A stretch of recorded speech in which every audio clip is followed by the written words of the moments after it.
WIBTA for going NC with the family that raised me for 11 years. Okay, I'm going to try and condense this as much as possible. Basically, I, 18M, got removed from my bio family when I was 7. I got taken into foster care and was matched with a family called the Peters. I was then raised by the Peters for the remainder of my life, from 7 all the way until now. They had originally told me that I was able to live with them indefinitely, as I considered the Peters my family.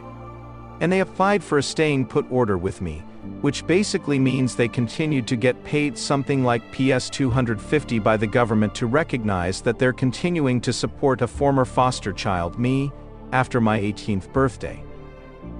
As I said before, I was always told by the Peters I could stay as long as I needed to set myself up in life. Their bio son, who I considered my brother, is 25 and still lives with them. He doesn't work, but did graduate university 2 years ago. I have a conditional offer at a local university, which I'm studying classics with aims to become a teacher. I start in October if I get my predicted A levels, which I think I will. But the Peters told me that I had to leave by the end of the week because they wanted to get another foster child. This is something they really sprung on me. And it's been extremely difficult for me. I had to get in contact with my social worker who spoke with the Peters, and now they're letting me stay until the end of August, but the whole family has changed. I explained all this to my best friend, and I said I was considering going and see with them after I moved out.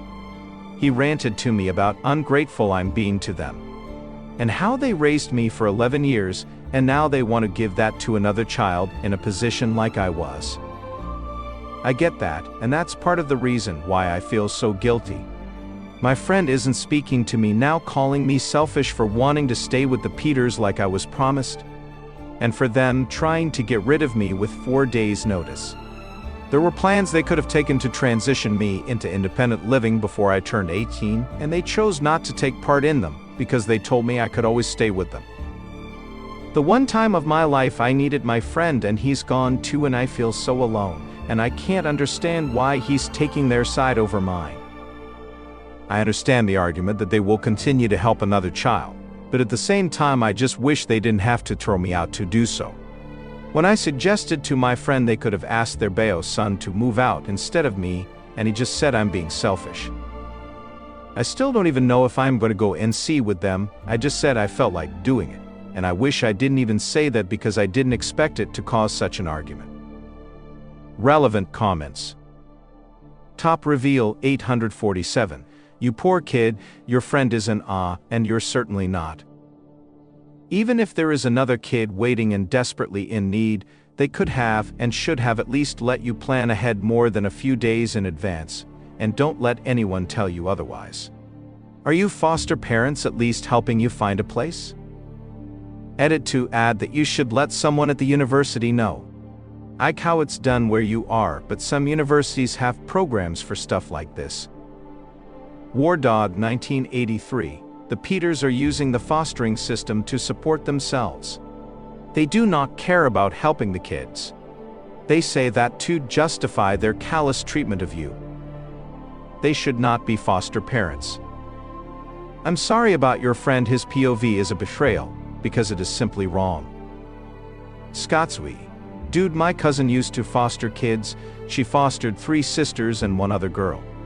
I used the words used to because she adopted them as she wasn't in it for the money.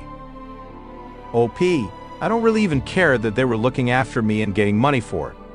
It doesn't bother me. I never knew how much they were getting to look after me, but I did know they were being paid.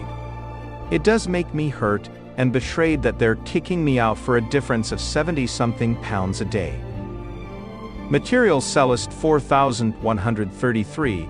Also, you are far from ungrateful. You were 100% grateful until they made it about money. You thought they took care of you because they were good people. Instead, they took care of you for money. It's an even exchange. Nothing to be grateful about. Update. The Peters found my Reddit posts. The Peters' son Jamie has found my original Reddit post. I guess I should have been more careful with the details, but my mind was so frantic at the point of writing it, I just couldn't think straight. I'm not sure how he found it, but considering it has almost 10 upvotes and Jamie was the person who introduced me to Reddit, I guess it might have just popped up on his page. Does anyone know if it might have popped up to him because we're on the same network / in the same location? A few hours ago, Jane came to my room. He showed me the original post and asked if I had written it.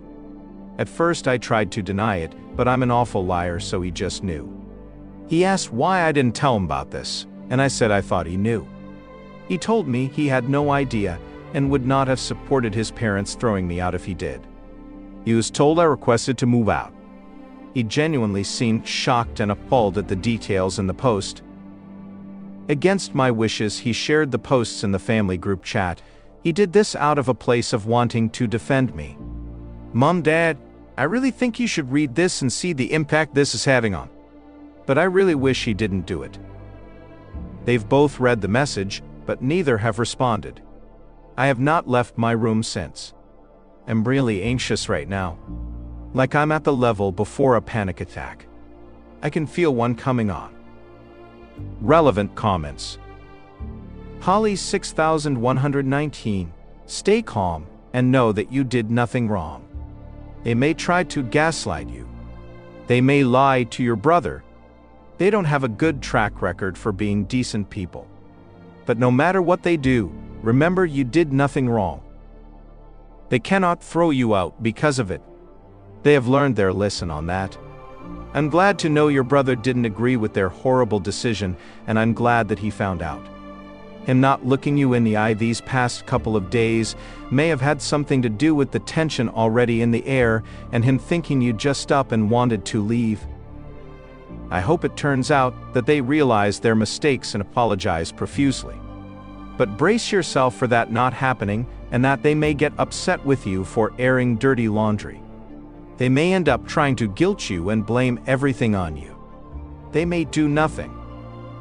Please remember, no matter what they say and no matter what your ex-best friend said, you did nothing wrong. Your feelings are valid. You deserve love. You did not deserve what they did to you. Afternoon agitated 803, calm and breath. Sounds like he's being a big brother and sticking up for you, because for him you're his sister and he loves you. So talk to him more, lean on him more. He's an adult, he can handle it. The moving out, the Peters could have really dealt with this in such a better way. They could have talked to you about now that you're an adult and soon going to university. We'll go and talk to your caseworker about finding you your own place to live, and we'll be able to help another little kid just like you when you came here, but you've got to come round for Sunday dinner. Or something like that. They handled this so badly, saying, yes, you can stay till 21. Then telling you exactly the money they receive, and then telling you to get out by the end of the week. Where did they expect you to go if fees? Do the foster parents not work at all? Or are the children their only job? And although he's being a good brother to you right now, if he finished uni 2 years ago, why isn't he working or getting training or something? 2 years of not putting his degree to use will show those in whatever field he did the degree in that he has no work ethic at all. I've just tonight been reading through all your posts and I completely understand why you're thinking of going LC with foster parents. They've handled it really badly, and next time you see your caseworker, ask them, do foster parents not get training or anything on how to handle this situation of when a child is reaching 18? Tell the caseworker you want notes or something put on their file of how badly they have handled this, so that any future foster kids they look after, their file shows this is what they do when the money drops down, so that a future caseworker can put the child's needs first, and they don't go through what you went through. With your friend, he's being a bit of an I'm guessing by the language used he has the privilege of living with his birth parents his whole life, and is no danger of being told he has to get out in 5 days. He is not acknowledging he's in a position of privilege in this situation.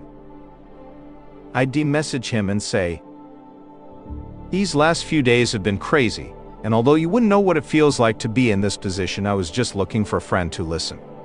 It's been a stressful and upsetting few days, and I don't want to fall out with you. And just suggest something you usually do together if you play a computer game or just hang out. End it with, do you want to play comp/hangout tomorrow? and leave it at that and see what they say. Fairy Rebels Wild, to the Peters. From Ops posts, it sounds like you had a genuine relationship with him, or at least he felt you did. It's good that you were able to provide a stable family life for him.